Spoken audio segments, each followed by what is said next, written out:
So hello everyone, my self Priyansh Tripathi और आप देख रहे हैं प्रयागी बीएससीएन।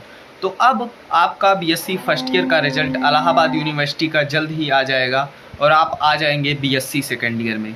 बीएससी सेकेंड ईयर मैथमेटिक्स में आपको 3 पेपर मिलेंगे, जिसमें फर्स्ट पेपर में लीनियर अलजेब्रा, सेकेंड पेपर में रियल एनालिसिस और थर्ड पेपर में मैकेनिक्स यानी कि स्टैटिक्स और डायनेमिक्स आपको पढ़ना रहेगा। इस वीडियो में हम स्टार्ट करेंगे रियल एनालिसिस बिना किसी टाइम को वेस्ट किए। रियल एनालिसिस का मैं सिलेबस आपको दिखा देता हूँ ईयरली पैटर्न का, क्योंकि जब तक नया सिलेबस नहीं आ जाता तब तक मैं ईयरली पैटर्न में ही आपको पूरा पढ़ाने की कोशिश करूँगा, और जब नया सिलेबस आएगा तो उसके अकॉर्डिंग हम अपने आप को चेंज करेंगे और उस हिसाब से पढ़ते जाएंगे पूरा जो भी आपके सेमेस्टर का सिलेबस रहेगा। तो सबसे पहले मैं आपको आपका ईयरली सिलेबस दिखा देता हूँ। तो ये है आपका ईयरली सिलेबस। देखिए, फर्स्ट पेपर में आपको सीरीज ऑफ पॉजिटिव टर्म यानी इन्फिनिट पॉजिटिव सीरीज पढ़ने हैं, फिर जनरल सीरीज पढ़नी है, alternating series, arbitrary infinite series, फिर आपको थर्ड यूनिट में रीमन इंटीग्रेशन पढ़ना है, फोर्थ पेपर में आपको कन्वर्जेंस ऑफ इम्प्रॉपर इंटीग्रल पढ़ना है और चैप्टर 5 में मेट्रिक स्पेस पढ़ना है। बुक आप एस.सी. मलिक, अरोड़ा एंड बंसीलाल और बाकी जो भी टीएम अपोस्टल की भी यूज कर सकते हैं। ये सभी बुक्स बहुत अच्छी बुक्स हैं। रियल एनालिसिस अगर मैं आपको ऑनेस्टली बताऊं, बीएससी सेकेंड ईयर का सबसे आसान पेपर है अगर कंपेयर करें लीनियर अलजेब्रा या मैकेनिक्स से। रियल एनालिसिस में आप बहुत अच्छा नंबर ला सकते हैं, थोड़ी सी भी अगर आप अच्छे से मेहनत कर देंगे तो चलिए स्टार्ट करते हैं। इन्फिनिट पॉजिटिव सीरीज यानी कि सीरीज ऑफ पॉजिटिव टर्म आपका चैप्टर नंबर 1। सो सबसे पहले बात करते हैं हम थोड़ा सा पास्ट में जाके। आपने पढ़ा था सीक्वेंस। सीक्वेंस क्या होता है? सीक्वेंस वो फंक्शन होते हैं जिसका डोमेन नेचुरल नंबर होता है और कोडोमेन रियल नंबर होता है। ठीक है, ये हो गया आपका सीक्वेंस का डेफिनीशन। अब देखिए, in mathematics A sequence is an order list like a set, जिसमें देखो अगर कोई फंक्शन हम डिफाइन करें S from domain natural number से कोडोमेन रियल नंबर, हर नेचुरल नंबर जो n बिलोंग्स टू n करेगा, Sn एक रियल नंबर उसके लिए एग्जिस्ट करेगा। तो real number S1, S2, S3 और Sn को हम क्या कहते हैं? टर्म ऑफ सीक्वेंस कहते हैं। और इस सीक्वेंस को हम इस तरीके से लिख सकते हैं जैसा कि आप देख सकते हैं। n terms of sequence -5n is Sn equal to -5n। अब इसमें n की जगह पे अगर आप 1 रखेंगे तो -5 आएगा, n की जगह पे 2 रखेंगे तो -10 आएगा, n की जगह पे 3 रखेंगे तो -15 आएगा, एंड सो ऑन। अब देखो n terms of sequence Sn अगर 1, 2/3, 3/4 दिया है तो Sn निकालने के लिए हम उसका देखते हैं कि बिहेवियर कैसा है n टर्म पे सीरीज का। तो Sn इक्वल टू n/n+1 में अगर हम n इक्वल टू 1 रखें तो वैल्यू क्या आएगी? n इक्वल टू 1 पे 1/1+1 यानी कि 1/2। ठीक, अगर हम n इक्वल टू 2 रखें तो 2/2+1 यानी कि 2/3। ऐसे ऐसे आपकी सीरीज क्या करेगी? बिहेव करेगी। तो ये आपका होता है सीक्वेंस। अब हम बात करेंगे सीरीज की। तो जनरली सीरीज क्या है? सीरीज कुछ नहीं है, बस सीक्वेंस के टर्म्स को अगर हम सम करके लिख दें किसी सीक्वेंस के तो वो एक सीरीज का फॉर्मेशन कर देता है। जैसे मान लो कि f(x) इक्वल टू x एक सीक्वेंस है, ठीक है। अब x इक्वल टू 1 पे वो 1 होगा, x इक्वल टू 2 पे 2 होगा, x इक्वल टू 3 पे 3 होगा। अब अगर हम इसी को 1 + 2 + 3 + dot dot dot plus so on कर दें तो ये एक सीरीज बन जाएगा। यानी कि सीक्वेंस का जो टर्म हमारा था उसका हमने क्या कर दिया? सम कर दिया और वो हमें एक सीरीज दे दिया। अब देखो series, infinite series. A series is रफली nothing but operating of adding infinitely many quantity one after another. यही चीज़ मैंने आपको बताया। ठीक, अब एक एक्सप्रेशन अगर a1 + a2 + a3 + dot dot dot plus an plus so on, जिसमें an एक रियल नंबर है, जिसमें each term followed by another term known as infinite series of real number, और जिसे हम रिप्रेजेंट करते हैं सिग्मा n इक्वल टू 1 से इन्फिनिट an या सिंपली सिग्मा an। और an क्या होगा? an उस सीरीज का nth टर्म्स होगा। अब sum of n terms of series को हम किससे डिनोट करते हैं, Sn से डिनोट करते हैं। यानी कि Sn क्या होगा, Sn equal to A1 plus A2 plus dot dot dot plus An। ये होता है आपका इन्फिनिट सीरीज। तो infinite series nothing but the sum of infinite terms of a sequence. Okay, ये हो गया आपका डेफिनेशन। मैंने सीक्वेंस से इसलिए रिलेट किया ताकि आप समझ पाएं कि ये एक्चुअली में सीरीज है क्या। अब देखो यहाँ पे सीक्वेंस ऑफ पार्शियल सम क्या होता है, Sn, जिसे हम Sn कहते हैं। सपोज एक सीरीज है Sn जिसका फर्स्ट टर्म क्या होगा, A1 होगा, सेकेंड टर्म मान लो S2 है, थर्ड टर्म S3 है, एंड सो ऑन क्या होगा, Sn होगा। तो sequence of partial sum alternately terms के जो सम होते हैं उसको हम क्या कहते हैं, Sn, यानी कि sequence of partial some. S1 का क्या होगा, A1 हो जाएगा, S2 में फर्स्ट टू टर्म्स का सम यानी A1 प्लस A2, S3 में फर्स्ट थ्री टर्म्स का सम यानी A1 plus A2 plus A3, Sn-1 में फर्स्ट n-1 टर्म्स का सम यानी A1 plus A2 plus A3 plus A4 and so on plus An-1। ऐसे ही Sn के लिए A1 plus A2 plus A3 plus dot dot dot plus An, ये क्या हो जाएगा, फर्स्ट n टर्म्स का सम हो जाएगा, जिसे हम सीक्वेंस ऑफ पार्शियल सम के नाम से जानते हैं। और सीक्वेंस Sn जो बनेगा उस सीक्वेंस, अब देखो कहने का मतलब इसके क्या है, अब ये जो हमने S1 S2 S3 dot dot dot Sn जो बनाया, इसका जो हम सीक्वेंस बनाएंगे इसे हम क्या कहेंगे, सीक्वेंस ऑफ पार्शियल सम कहेंगे।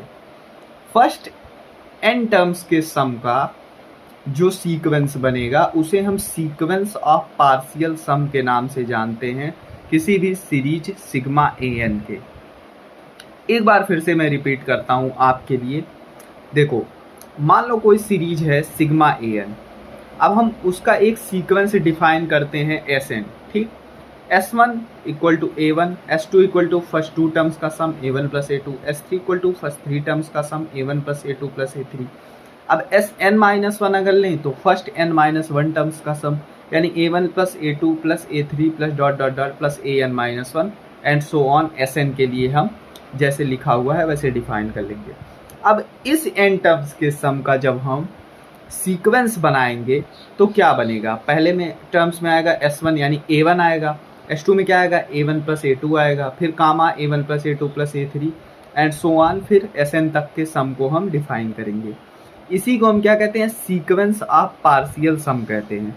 अगर अब तक मैंने वीडियो में कहीं भी कुछ गलती की है तो उसके लिए सॉरी, क्योंकि हो सकता है मुझ से कहीं कुछ गलत निकल गया हो, लेकिन ये आपका होता है sequence of partial sum Sn, किसी भी सीरीज सिग्मा An का। आई होप यहाँ तक आपको बिल्कुल क्लियर होगा। बहुत ही बेसिक से मैंने स्टार्ट किया है, कुछ भी ज़्यादा नहीं कुछ भी कम नहीं, एकदम जो आपके सिलेबस में है वही लेके चलेंगे। एक एक टेस्ट जो भी आपका आगे है वो सब कुछ हम पढ़ेंगे, उसके कन्वर्जेंस देखेंगे, उसके डिफरेंट टाइप के क्वेश्चन देखेंगे। लेकिन ये सब एक ही लेक्चर में नहीं, क्योंकि हमारे पास बहुत टाइम है, हम आराम से पढ़ते चलेंगे। हर सैटरडे और संडे को मेरा लेक्चर अपलोड होगा इस मेरे यूट्यूब चैनल पे। आगे बढ़ते हैं और अब जानते हैं कन्वर्जेंस, डाइवर्जेंस और ऑसिलेशन किसी भी सीरीज का।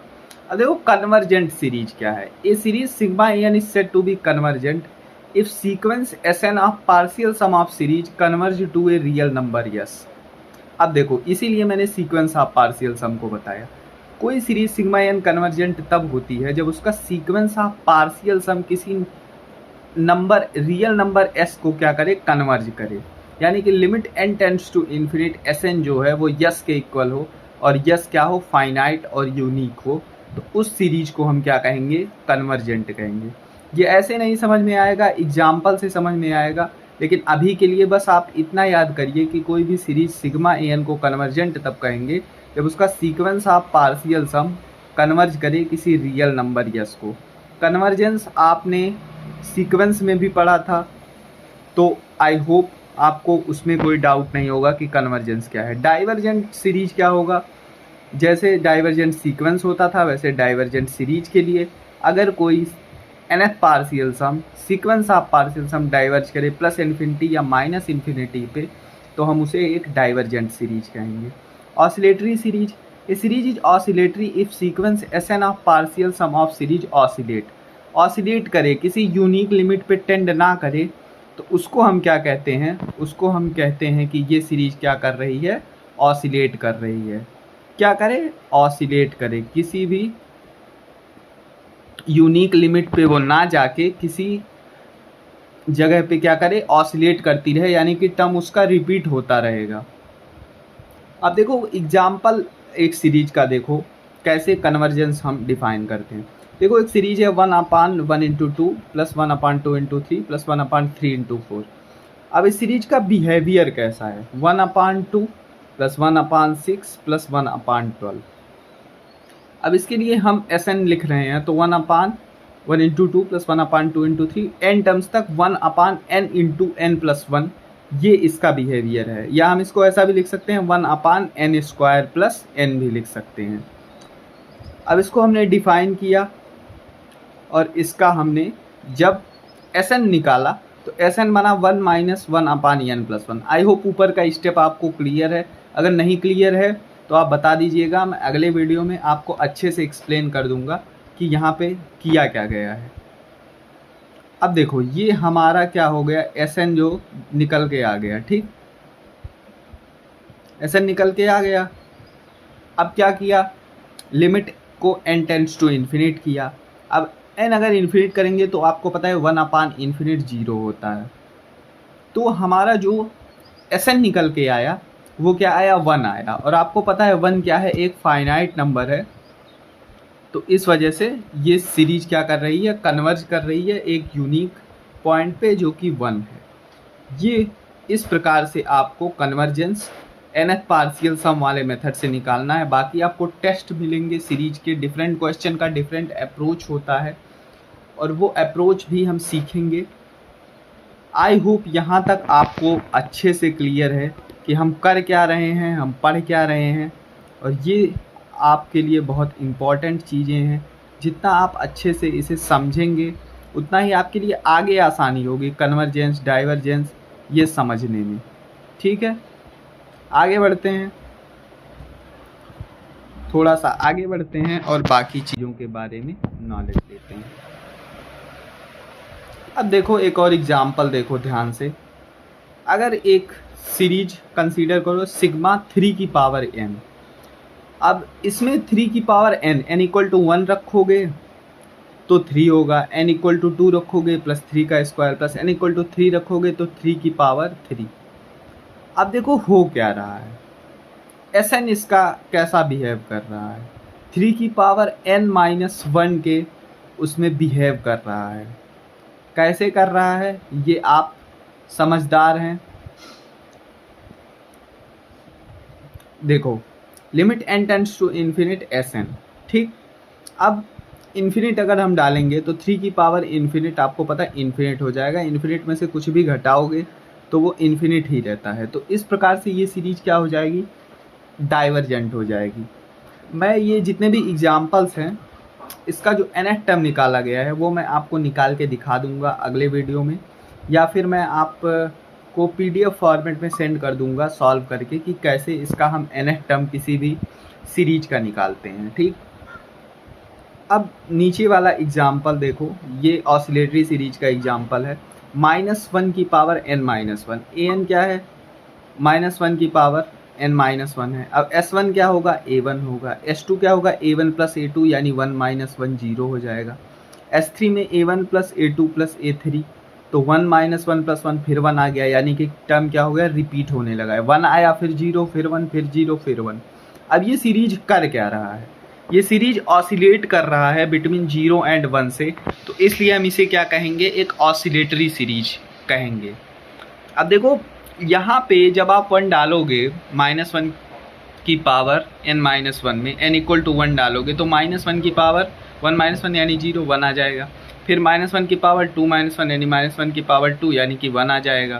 तो इस प्रकार से ये बिहेव कर रहा है सीरीज। तो ऐसे ही आपको निकालना है, ऐसे ही आपको समझना है कि ये क्या चीज़ है।